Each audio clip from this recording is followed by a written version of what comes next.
Hello student, इला classes में आप सभी का स्वागत है।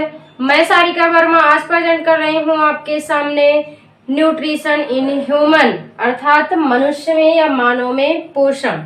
ठीक है, तो मनुष्य में या मानव में पोषण की प्रक्रिया जो होती है ये पाचन के द्वारा प्राप्त होती है। यानी कि मनुष्य को जो है पोषण किसके द्वारा प्राप्त होती है? भोजन के पाचन के द्वारा प्राप्त होती है। और ये भोजन की पाचन जो है ये कहाँ पर होती है? तो ये जो है किसमें होती है? आहार नाल में होती है। आहार नाल क्या है? ये मुख से लेकर के यानी कि माउथ से लेकर के गुदा तक या एनस तक जो है फैली हुई एक लंबी नली होती है। ठीक है, एक बार देखिएगा फिर से कि मानव में पोषण जो है या मनुष्य में पोषण जो है ये किससे प्राप्त होता है? तो भोजन के पाचन से प्राप्त होता है। और पाचन की प्रक्रिया ये कहाँ पर होती है? पाचन की प्रक्रिया मनुष्य के आहार नाल में होती है। आहार नाल क्या है? तो आहार नाल जो है वो माउथ से लेकर के एनस तक या गुदा द्वार तक फैली हुई एक लंबी नली होती है या फैली हुई एक लंबी ट्यूब होती है, लॉन्ग ट्यूब होती है। ठीक है, पाचन होता क्या है? पाचन में क्या होता है कि जटिल भोज्य पदार्थ या हम कह सकते हैं कि बड़े बड़े अणु जो हैं वो सरल भोज्य पदार्थ या छोटे छोटे अणुओं में विभिन्न जो है एंजाइमों के द्वारा परिवर्तित हो जाते हैं। या हम कह सकते हैं कि अघुलनशील भोज्य पदार्थों का अन्य एंजाइमों की सहायता से घुलनशील भोज्य पदार्थों में परिवर्तित होने की प्रक्रिया को हम क्या कहते हैं? पाचन कहते हैं। चाहे हम सरल कह सकते हैं कि सरल या जो है बड़े बड़े अणुओं को या जो है जल में अघुलनशील भोज्य पदार्थों को अन्य एंजाइमों या अनेकों एंजाइमों की सहायता से सरल या छोटे अणुओं या घुलनशील पदार्थों में परिवर्तित होने की क्रिया को हम क्या कहते हैं? पाचन कहते हैं या डाइजेशन कहते हैं। ठीक है, और ये जो मनुष्य में या मानव में पोषण है तो मानव में पोषण प्रणाली जो है ये कुल जो है कितने चरण में? 5 चरणों में पूर्ण होती है। यानी कि हम कह सकते हैं कि मानव में पोषण जो है या मनुष्य में पोषण प्रणाली के कितने चरण होते हैं? 5 चरण होते हैं। 5 चरणों के माध्यम से जो मनुष्य में पोषण प्रणाली है वो कंप्लीट होती है, पूर्ण होती है। वो 5 चरण कौन कौन से होते हैं? अंतर्ग्रहण, पाचन, अवशोषण, श्वंगीकरण और बहिष्करण। यानी कि इंगेशन, डाइजेशन, एब्जॉर्प्शन, एसिमिलेशन और इजेशन। तो ये पोषण में जो है यानी कि पोषण कितने चरण में? 5 चरण में कंप्लीट होता है। तो ये 5 चरण है।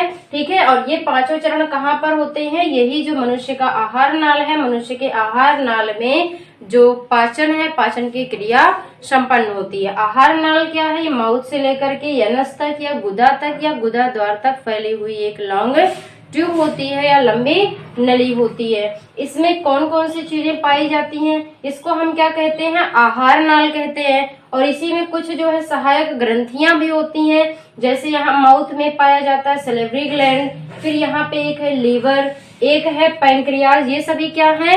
ये पाचन में सहायक ग्रंथियां हैं। तो ये जो पाचन में सहायक ग्रंथियां हैं और आहार नाल है, इन सभी को मिला करके हम एक नाम देते हैं जिसे कहते हैं डाइजेस्टिव सिस्टम। ठीक है, डाइजेस्टिव सिस्टम। यानी कि डाइजेस्टिव सिस्टम के कितने पार्ट हैं? 2 पार्ट हैं। एक तो है एलिमेंट्री कैनाल आहार नाल और दूसरा है सहायक ग्रंथियां या पाचन में सहायक ग्रंथियां। ठीक है, तो ये सभी में पूरा इस सबको मिला करके हम क्या कहते हैं? Digestive system. तो डाइजेस्टिव सिस्टम में कितने पार्ट हैं? 2 हैं। एक तो जो है सहायक पाचक ग्रंथियां और दूसरा आहार नाल। आहार नाल के कितने पार्ट होते हैं? तो यहाँ पे हमने सब बनाया हुआ है। सबसे पहले क्या होता है? माउथ। ठीक है, सबसे पहले क्या होगा? माउथ।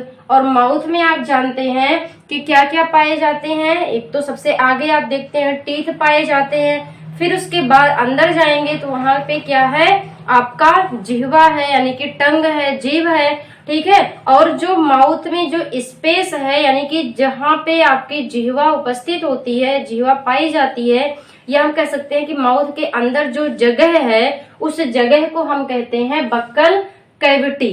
ठीक है, उस जगह को हम क्या कहते हैं? बक्कल कैविटी या हम कह सकते हैं मुख गुहिका, ठीक है, या मुख गुहा। फिर उसके बाद आता है फेरिंग्स। तो फेरिंग्स क्या है? फेरिंग्स वो जगह होती है जहां पर जाकर के दो नली या दो ट्यूब मिलते हैं, यानी कि आप जानते हैं कि हमारे जो है माउथ से ही दो निकले हुए हैं, एक तो ये माउथ से नली जाती है और एक हमारे नाक से, ठीक है। तो वहां पे जो जिस जगह पर जो हमारी श्वास नली है और जो हमारी भोजन नली है, दोनों जहां पर मिलते हैं उसको हम क्या कहते हैं? फेरिंग्स। या ऐसे हम समझ सकते हैं जैसे हम फूड को जब माउथ में लेते हैं तो फूड को माउथ में लेने के बाद हम उसको क्या करते हैं? निगलते हैं। निगलने के बाद जो है सबसे पहले हमारा भोजन जहां पहुंचता है उसी को हम कहते हैं फेरिंग्स, ठीक है। फिर उसके आगे जो हमारे गले में एक नली पाई जाती है उसे हम कहते हैं ओइसोफेगस, या इसको हिंदी में हम ग्रास नली भी कहते हैं। ओइसोफेगस या ग्रास नली, इसको फूड पाइप नाम से भी हम जानते हैं, यानी कि इस ओइसोफेगस को हम फूड पाइप भी कहते हैं या भोजन नली भी कहते हैं। फिर ओइसोफेगस से आगे जब हम आएंगे तो क्या आ जाता है? स्टमक आता है, यानी कि हमारा अमाशय आता है। हमारा अमाशय जो है ये ओइसोफेगस से जुड़ा हुआ होता है, ठीक है। स्टमक आएगा। स्टमक के जो है 3 पार्ट होते हैं। इधर जो है जहाँ पे ओइसोफेगस और स्टमक जुड़े होते हैं, यहाँ वाला पार्ट जो है वो कहलाता है आपका कार्डियक भाग। फिर बीच वाला जो ये फूला हुआ भाग है इसको हम कहते हैं फंडिक भाग। और यहाँ पे जो पतला सा भाग है इसे हम क्या कहते हैं? इसे हम कहते हैं पाइलोरिक भाग, ठीक है। स्टमक के कितने पार्ट होते हैं? 3 पार्ट। ये समझ में आया होगा आपको। और स्टमक से जो है जुड़ी होती है जस्ट जो है हमारी स्मॉल इंटेस्टाइन, यानी कि छोटी आंत। तो छोटी आंत जो है आप देख रहे हैं यहाँ तक का ये पार्ट क्या है? ये स्टमक है। इसके बाद यहाँ से हमारा स्टार्ट हो गया छोटी आंत, यानी कि स्मॉल इंटेस्टाइन। और स्मॉल इंटेस्टाइन जो है, स्मॉल इंटेस्टाइन के कितने पार्ट होते हैं?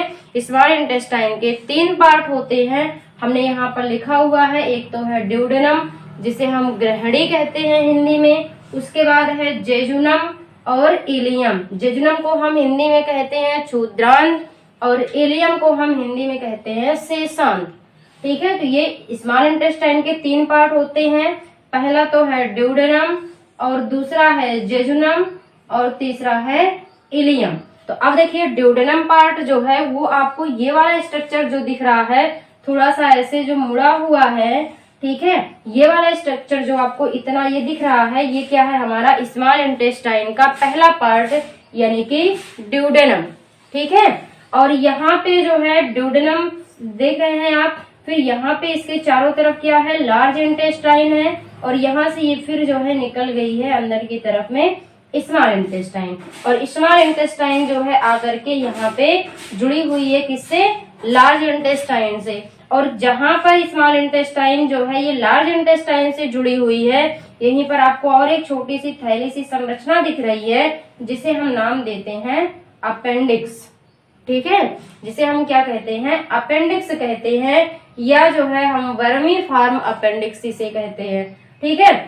और ये हमारा जो ड्यूडेनम है, ड्यूडेनम से आप देख रहे हैं कि इस तरफ जो है एक आपको पत्तीनुमा संरचना दिख रही है जिसको हम कहते हैं पैंक्रियाज, यानी कि अग्न्याशय, ठीक है। अग्न्याशय जो है इससे क्या होता है? अग्न्याशयी रस निकलते हैं, ठीक है। और यहीं से जो पैंक्रियाज की जो पैंक्रियाटिक नली होती है, यानी कि पैंक्रियाज जो है वो पैंक्रियाटिक नली के द्वारा किससे जुड़ा हुआ होता है? हमारे स्मॉल इंटेस्टाइन के फर्स्ट पार्ट ड्यूडेनम से, यानी कि ग्रहणी से जुड़ा होता है। और ये जो पैंक्रियाटिक डक्ट है, यानी कि जो आप कह सकते हैं कि अग्नाशय नली है अग्नाशय की, उसी से जो है हमारा क्या जुड़ा होता है? लीवर की नली जुड़ी होती है। और ये दाहिने साइड में जो है ये हमारा क्या है? ये लीवर है, ठीक है। और लीवर के नीचे ही जो है एक छोटी सी थैली के जैसी संरचना पाई जाती है लटकी हुई, जिसे हम कहते हैं गाल ब्लेडर। होता क्या है? ये जो लीवर है हमारा, लीवर से किसका सिक्रीशन होता है? बाइल जूस का सिक्रीशन होता है, यानी कि पित्त का श्रावण होता है। और ये पित्त जो है जब लीवर में बनता है, लीवर बनाता है पित्त को, और यहाँ से ये फिर जो है आकर के किस में स्टोर हो जाता है? गाल ब्लेडर में। गाल ब्लेडर को हिंदी में हम कहते हैं पित्ताशय। ठीक है। लीवर हमारा क्या बनाता है, पित्त बनाता है, और वहां से पित्त जो है आकर के कहाँ स्टोर होता है, गाल ब्लैडर में, यानी कि पित्ताशय में स्टोर होता है। और ये जो पित्त नली है, इस नली के द्वारा जो है वो कहाँ पर आता है, ग्रहणी में, यानी कि हम देख रहे हैं कि हमारा जो ड्यूडेनम पार्ट है, ड्यूडेनम से जो है दो चीजें, दो ग्रंथियां जुड़ी होती हैं। कौन कौन से, पैंक्रियाज जुड़ा होता है पैंक्रियाटिक डक्ट के द्वारा, और लीवर जुड़ा हुआ होता है किसके द्वारा, लीवर डक्ट के द्वारा, यानी कि इस नली के द्वारा, ठीक है, या हिपैटिक डक्ट उसे हम कहते हैं, ठीक है। तो ये जो है हमारा लीवर है और ये पैंक्रियाज है। फिर जो है ये तो पहला पार्ट हो गया ड्यूडेनम, बीच में जो है ये वाला भाग क्या है, जेजुनम है, फिर ये वाला भाग क्या है, इलियम है। लार्ज इंटेस्टाइन के भी ऐसे 3 पार्ट होते हैं, एक तो पहला है सीकम, दूसरा है हमारा कोलन, और तीसरा होता है रेक्टम। यहाँ पे देखिए, जहाँ पे जो है स्मॉल इंटेस्टाइन लार्ज इंटेस्टाइन से जुड़ी होती है, यानी कि ये वाला भाग जो है ये हमारा कहलाता है सीकम। उसके बाद इस सीकम से ऊपर जब हम जाते हैं, ये वाला पूरा भाग जो है ये हमारा क्या कहलाता है, कोलोन। यानी कि लार्ज इंटेस्टाइन में सबसे बड़ा पार्ट कौन सा होता है, लार्ज इंटेस्टाइन का सबसे बड़ा पार्ट होता है हमारा कोलोन, ठीक है। उसके बाद फिर जो है यहाँ पे ये इतना भाग जो है, ये वाला पार्ट हमारा क्या कहलाता है, रेक्टम कहलाता है। और रेक्टम का एकदम से लास्ट जो टिप पार्ट होता है उसे हम कहते हैं एनस, या हिंदी में कहते हैं गुदा द्वार, ठीक है। तो ये था हमारा आहार नाल का पार्ट। हमने क्या क्या बताया, बक्कल कैविटी, बक्कल कैविटी हमारे माउथ में जो स्पेस है, जो जगह है, उसको हम कहते हैं फेरिंग्स, जहाँ पे हमारी दोनों नलियां, यानी कि जो श्वास नली है और जो बोझ नली है, दोनों नलियां जो है मिलती हैं, उसको हम कहते हैं फेरिंग्स। फिर हमारे गले में एक नली जो है उसे हम कहते हैं ओएसोफेगस या ग्रास नली। उसके बाद हमारा स्टमक आता है। स्टमक के कितने पार्ट होते हैं, 3 पार्ट होते हैं। ऊपर वाला भाग कहलाता है कार्डियक भाग, बीच का जो फूला हुआ भाग है उसे कहते हैं फंडिक भाग, और लास्ट वाला भाग जो है उसे हम कहते हैं पाइलोरिक भाग। फिर जो है स्मॉल इंटेस्टाइन, इसी स्टमक से हमारा क्या जुड़ा हुआ होता है, स्मॉल इंटेस्टाइन। स्मॉल इंटेस्टाइन के भी कितने पार्ट होते हैं, 3 पार्ट होते हैं। कौन कौन से, ड्यूडेनम, जेजुनम और इलियम, यानी कि हम कहते सकते हैं कि ग्रहणी, क्षुद्रांत और शेषांत, ठीक है। ड्यूडेनम जो है, इस ड्यूडेनम से 2 ग्रंथियां जुड़ी होती हैं, या 2 पाचक सहायक ग्रंथियां जुड़ी होती हैं। एक हमारा पैंक्रियाज है और एक लीवर है। पैंक्रियाज हमारा ड्यूडेनम से किसके द्वारा, पैंक्रियाटिक डक्ट के जो द्वारा, और लीवर जो है ये हिपैटिक डक्ट के द्वारा ड्यूडेनम यानी कि ग्रहणी से जुड़ा हुआ होता है। लीवर जो है ये क्या है, ये एक ग्रंथि है, ये हमारे पूरे शरीर की सबसे बड़ी ग्रंथि है। इसका काम क्या होता है, बाइल का सिक्रेशन करना, यानी कि पित्त का निर्माण करना। लीवर हमारा पित्त का निर्माण करता है, पित्त बनाता है, और वो पित्त जो है वो आकर के कहाँ स्टोर होता है, गाल ब्लैडर में स्टोर होता है, पित्ताशय में स्टोर होता है।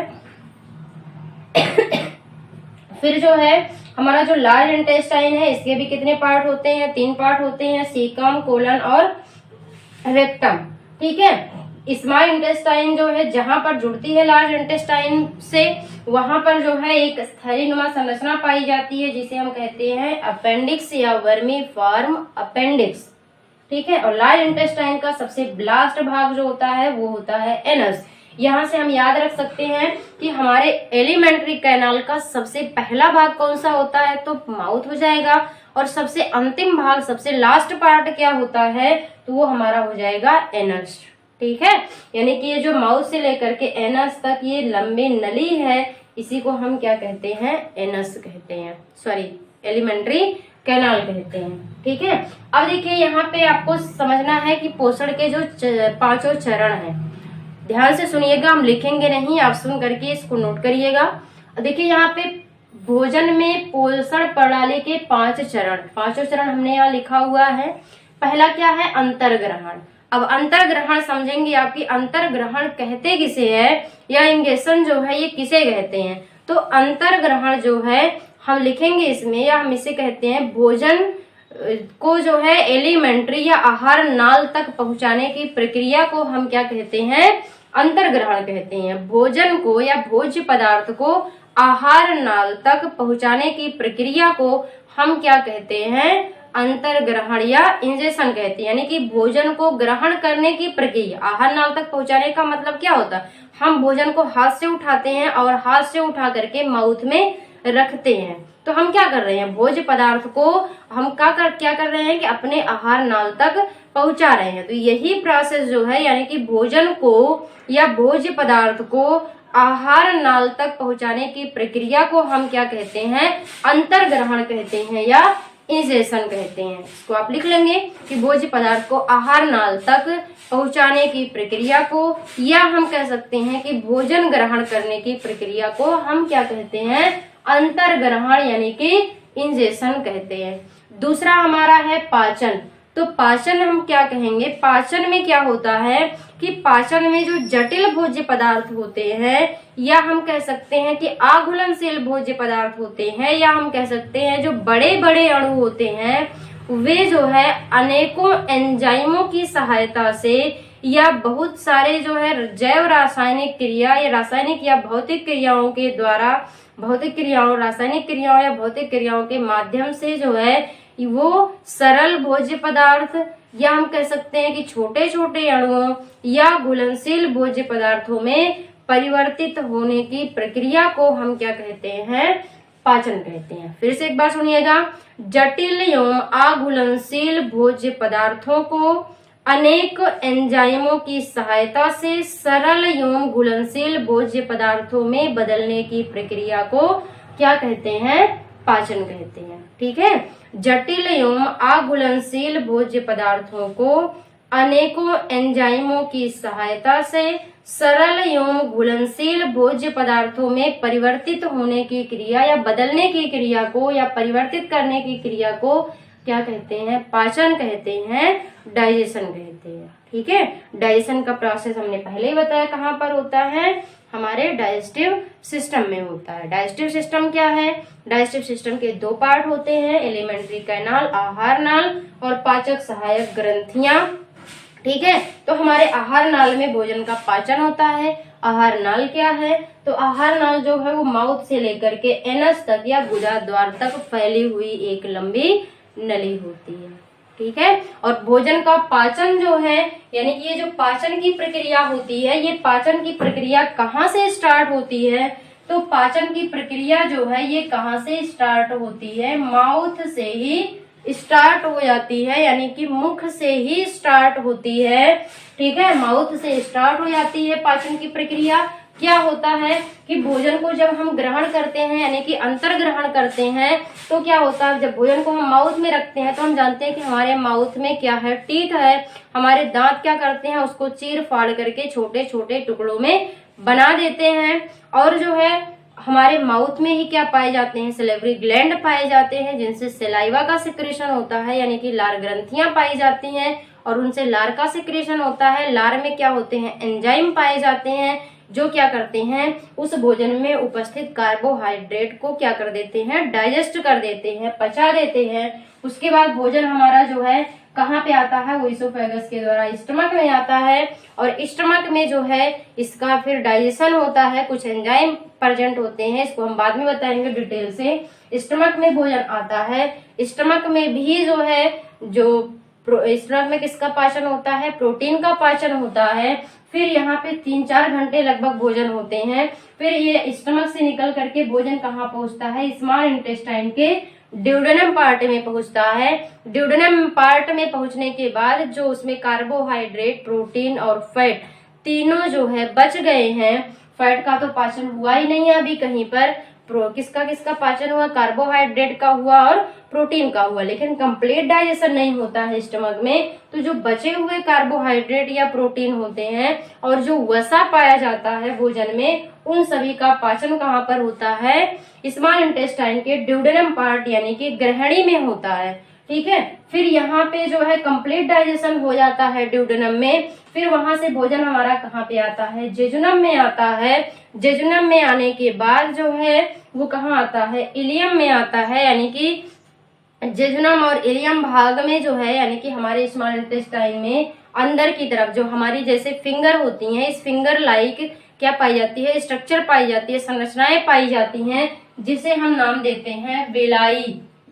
ठीक है, जिसे हम क्या कहते हैं, विलाई कहते हैं या हिंदी में रसांकुर कहते हैं, वे क्या करते हैं, उस डाइजेस्ट फूड को यानी कि पचे हुए भोजन को क्या करते हैं, अवशोषण करते हैं, उनका क्या करते हैं, अवशोषण करते हैं। ठीक है, अवशोषण का मतलब क्या होता है कि जो भोजन का पाचन हो गया यानी कि भोजन क्या हो गया, पच गया, डाइजेस्टिव फूड जो है या पचित भोज्य पदार्थ जो है, पचित भोज्य पदार्थों को जो है कहाँ तक पहुंचा देना, ब्लड तक पहुंचा देना। यानी कि हमारा स्मॉल इंटेस्टाइन जो है ये क्या करता है, भोजन को अवशोषित करता है और भोजन को अवशोषित करके भोजन को एब्जॉर्ब करके कहाँ पर पहुंचा देता है, हमारे ब्लड में पहुंचा देता है। तो भोजन को जो है ब्लड में, या हम कह सकते हैं कि जो पचित भोज्य पदार्थ होते हैं, पचित भोज्य पदार्थों को रक्त तक पहुंचाने की प्रक्रिया को हम क्या कहते हैं, अवशोषण कहते हैं, एब्जॉर्प्शन कहते हैं। ठीक है, क्या कहेंगे कि पचित या डाइजेस्टेड फूड को, डाइजेस्ट फूड को, पचित भोज्य पदार्थ को रक्त तक या ब्लड तक पहुंचाने की प्रक्रिया को हम क्या कहते हैं, अवशोषण कहते हैं। अवशोषण का प्रोसेस या अवशोषण कहाँ पर होता है, तो ये स्मॉल इंटेस्टाइन में होता है, छोटी आंत में होता है, हम कह सकते हैं छोटी आंत के जेजुनम या इलियम भाग में होता है।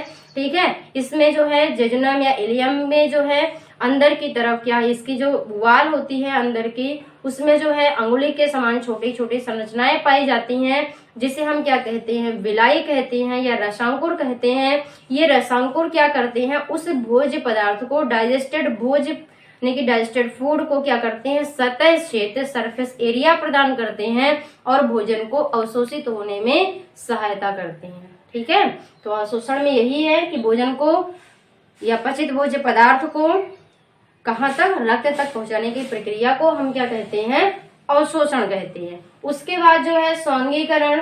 सौंगीकरण में क्या होता है, जैसे ब्लड जो है हमारा कहाँ पहुंचा, सॉरी जो भोज्य पदार्थ हैं वो हमारे कहाँ पहुंच गए, या घुलनशील भोज्य पदार्थ जो है वो कहाँ पहुंच गए हैं, ब्लड में पहुंच गए हैं। किस प्रोसेस के द्वारा, एब्जॉर्प्शन प्रोसेस के द्वारा, अवशोषण प्रोसेस के द्वारा। अब क्या होगा, जो हमारे ब्लड में पहुंचे हुए हैं पोषक तत्व, अब अलग अलग पोषक तत्वों की आवश्यकता अलग अलग जगहों पर होती है। तो एसिमिलेशन यानी कि सौंगीकरण में क्या होता है, तो इसमें हम कहेंगे कि जो हमारे भोज्य पदार्थ हैं या पचित भोज्य पदार्थ जो है, इनका, पचित भोज्य पदार्थों का रक्त के द्वारा शरीर के अन्य भागों या अन्य कोशिकाओं में पहुंचने की प्रक्रिया को हम क्या कहते हैं, सौंगीकरण कहते हैं। ठीक है, जो भोज्य पदार्थ हैं या हम कह सकते हैं कि जो पचित भोज्य पदार्थ हैं, पचित भोज्य पदार्थों को रक्त के द्वारा शरीर के अन्य भागों एवं अन्य कोशिकाओं तक या विभिन्न कोशिकाओं तक पहुंचाने की प्रक्रिया को हम क्या कहते हैं, सौंगीकरण या एसिमिलेशन कहते हैं। ठीक है, और एसिमिलेशन के बाद कौन सी प्रोसेस आती है, तो एसिमिलेशन के बाद आता है बहिष्करण यानी कि इजेशन, बहिष्करण या बहिक्षेपण कह सकते हैं, इजेशन। तो इसमें क्या होता है कि अब देखिए हमारे जो है स्मॉल इंटेस्टाइन में क्या हुआ था, फूड का अवशोषण हुआ था, यानी कि वहां से जो पचित भोज्य पदार्थ हैं वो अवशोषित होकर के हमारे ब्लड में पहुंच गए, फिर ब्लड से जो है हमारे शरीर के अन्य भाग में पहुंचे और हमारे जो है कोशिकाओं में पहुंचे। कोशिकाओं में पहुंच करके अब वो क्या करेंगे, हमारे शरीर की वृद्धि करेंगे और कोशिकाओं या जो है हम कह सकते हैं कि नए नए ऊतकों का क्या करेंगे, निर्माण करेंगे। ठीक है, और जो स्मॉल इंटेस्टाइन में किसका अवशोषण हुआ, किसका एब्जॉर्प्शन हुआ, जो डाइजेस्टेड फूड थे। ऐसा नहीं कि जितना फूड हम खाते हैं, जो भी खाते हैं सबका डाइजेशन हो जाता। कुछ जो है भोज्य पदार्थ ऐसे होते हैं जिनका हमारे एलिमेंट्री कैनाल में, हमारे आहार नाल में उनका डाइजेशन नहीं हो पाता है। तो जो अनडाइजेस्टेड फूड होते हैं वो हमारे स्मॉल इंटेस्टाइन में बच जाते हैं और यहाँ से फिर वो स्मॉल इंटेस्टाइन से निकल करके कहाँ चले जाते हैं, लार्ज इंटेस्टाइन में चले जाते हैं। हमारे कौन से अनडाइजेस्टेड फूड लार्ज इंटेस्टाइन में सबसे पहले कहाँ आते हैं, सीकम में आते हैं। सीकम से फिर ये कहाँ जाते हैं, कोलोन में जाते हैं। कोलोन में जो है हमारे एक पाई जाती है बैक्टीरिया, जिसे हम कहते हैं, शार्ट में कहते हैं ई कोलाई बैक्टीरिया, जिसे हम क्या कहते हैं, ई कोलाई बैक्टीरिया। ये कहाँ पाया जाता है, हमारे लार्ज इंटेस्टाइन के कोलोन पार्ट में, कोलोन भाग में। ठीक है। ये क्या करता है कि जो हमारे अनडाइजेस्टेड फूड है, उस अनडाइजेस्टेड फूड में जो वाटर प्रेजेंट है, उस वाटर को क्या कर लेता है, एब्जॉर्ब कर लेता है। ठीक है। और जो अनडाइजेस्टेड फूड है जब वो बच जाता है तो वो फिर कोलोन से कहाँ चला आता है, रेक्टम में चला आता है। और रेक्टम में आने के बाद जो है वो रेक्टम में स्टोर होता है। जब रेक्टम जो है ये फुल हो जाता है तो क्या होता है, वो अनडाइजेस्टेड फूड जो है वो एनस के द्वारा कहाँ चला जाता है, हमारे शरीर से बाहर चला जाता है। तो एनस जो अनडाइजेस्टेड फूड है, अनडाइजेस्टेड फूड का गुदा के द्वारा या गुदा द्वार के द्वारा या एनस के द्वारा बाहर निकलने की प्रक्रिया को हम क्या कहते हैं, बहिष्करण या बहिक्षेपण या इजेशन कहते हैं। ठीक है। अब एक चीज देखिए, यहाँ पे एक और नाम यहाँ पे हमने लिखा हुआ अपेंडिक्स। ये क्या है, ये कहाँ पाई जाती है, ये जो स्मॉल इंटेस्टाइन जहां पर लार्ज इंटेस्टाइन से जुड़ी होती है वहीं पर एक थैली जैसी संरचना पाई जाती है, जिसे हम कहते हैं अपेंडिक्स या वर्मी फॉर्म अपेंडिक्स या कृमि रूप परिशेषिका कहते हैं। कृमि रूप परिशेषिका इसको हिंदी में कहते हैं। ठीक है। इसमें होता क्या है, जैसे कभी कभी क्या होता है, ये हमारा इसको क्या मानते हैं हम, अवशेषी अंग, इसको जो है अवशेषी अंग माना जाता है। यानी कि ये वेस्टिजियल ऑर्गन में आते हैं, ये किसी काम के नहीं होते हैं, इनको हम क्या कहते हैं, अवशेषी अंग कहते हैं। तो क्या होता है, कभी कभी हमारा जो फूड है वो कहाँ चला जाता है, कभी कभी क्या होता है कि स्मॉल इंटेस्टाइन से जब लार्ज इंटेस्टाइन में जा रहे होते हैं अनडाइजेस्टेड फूड, तो उस अनडाइजेस्टेड फूड के कुछ पार्टिकल्स जो है वो कहाँ चले जाते हैं, हमारे अपेंडिक्स में चले जाते हैं। यानी कि जो कृमिरूपी परिशेषिका पाई जाती है उसमें चले जाते हैं। तो उसमें आने से क्या होता है कि ये जो कृमि रूप परिशेषिका है इसमें कोई भी डाइजेस्टिव एंजाइम नहीं पाए जाते हैं, यानी कि कोई भी पाचक एंजाइम नहीं पाए जाते हैं। तो होता क्या है कि जब ये कुछ पार्टिकल्स इसमें आ जाते हैं भोजन के या फूड के, तो क्या होता है कि वो वहीं पर धीरे धीरे सड़ना शुरू कर देते हैं, धीरे धीरे सड़ने लगते हैं। और जब उसमें उपस्थित जो फूड है, जो फूड पार्टिकल्स है, वो जब सड़ने लगते हैं तो धीरे धीरे ये जो अपेंडिक्स है, कृमि रूप परिशेषिका है, इसमें भी क्या होता है, सड़न पैदा हो जाती है। ये भी धीरे धीरे क्या होता है, सड़ने लगता है। और जब ये सड़ने शुरू कर देता है तो क्या होता है, मनुष्य के स्टमक में पेन होता है, यानी कि मनुष्य के पेट में दर्द होता है। ठीक है। तो क्या करते हैं, हम जाते हैं किसके पास, डॉक्टर के पास। डॉक्टर लोग क्या करते हैं, चेकअप करते हैं और उनको ये पता चल जाता है कि जो है इनके अपेंडिक्स में क्या चले गए हैं, फूड के कुछ पार्टिकल्स चले गए हैं और उसमें क्या हो गया है, सड़न पैदा हो गया है। तो डॉक्टर लोग क्या करते हैं, इसको काट करके अलग कर देते हैं। ठीक है। तो इसी को आपने सुना होगा, कहा जाता है कि जो है इस बंदे को क्या हो गया है, अपेंडिक्स हो गया है। तो अपेंडिक्स होने का मतलब यही होता है कि हमारे शरीर में हमारे जो लार्ज इंटेस्टाइन का एक पार्ट है जिसे हम कहते हैं अपेंडिक्स, उसमें क्या होते हैं, फूड के कुछ पार्टिकल चले जाते हैं और वो धीरे धीरे सड़ने लगता है। जब पूर्ण रूप से सड़ जाता है, अगर जो है किसी को पता ना चल पाए कि ये जो है सड़ रहा है, तो धीरे धीरे जब एकदम से ये सड़ जाएगा तो क्या होगा, एक कंडीशन ऐसी आएगी कि ये सड़ के एकदम से क्या होगा, फट जाएगा। और जब फट जाएगा तो हमारे पूरे शरीर में फैल जाएगा और क्या हो जाएगा, उस समय कैंसर हो जाएगा, जिससे ह्यूमन की या मनुष्य की क्या हो जाती है, डेथ हो जाती है। अगर पहले से पता चल जाता है तो डॉक्टर लोग क्या कहते हैं कि अपेंडिक्स हो गया है और ऑपरेशन के थ्रू उसको काट करके क्या कर देते हैं, अलग कर देते हैं। और इसको काट के अलग कर दिया जाए तो इससे हमको कोई नुकसान नहीं होता है। ठीक है। तो ये था थोड़ा सा जो है हिस्ट्री के रूप में जो है कि मनुष्य में पोषण कैसे होता है, किसके द्वारा होता है। तो मनुष्य में पोषण जो है किसके द्वारा होता है, पाचन के द्वारा प्राप्त होता है। पोषण के 5 चरण होते हैं, किसे क्या कहते हैं, और ये चरण जो है यानी कि पोषण की प्रक्रिया कहाँ पर होती है, आहार नाल में। आहार नाल क्या है, थोड़ा सा जो है हमने बताया। अब जो है हम आपको एक एक करके यानी कि आहार नाल के मेन पार्ट कौन कौन से हैं। पहला तो है माउथ, ठीक है, या हम कह सकते हैं बक्कल कैविटी। दूसरा है हमारा ओइसोफेगस, तीसरा है स्टमक, और चौथा है हमारा स्मॉल इंटेस्टाइन, और पांचवा है लार्ज इंटेस्टाइन। ठीक है। उसके बाद जो ग्रंथियां हैं, जैसे माउथ में हमारे पाई जाएंगी सिलेवरी ग्लैंड, फिर है लीवर और पैंक्रियाज। इन सभी के बारे में एक एक करके हम आपको डिटेल में बताएंगे, यानी कि जो डाइजेस्टिव सिस्टम है ये आपको कंप्लीट बताएंगे। ठीक है, एकदम से डिटेल में। तो वीडियो आपको कैसी लगी कमेंट सेक्शन में आप जरूर बताएं, और आपको कहीं पे कोई डाउट होता है तो आप उसे भी पूछें। ठीक है, वीडियो को लाइक करें, शेयर करें, और जो चैनल को सब्सक्राइब ना किए हों वे चैनल को सब्सक्राइब कर लें। Thank you.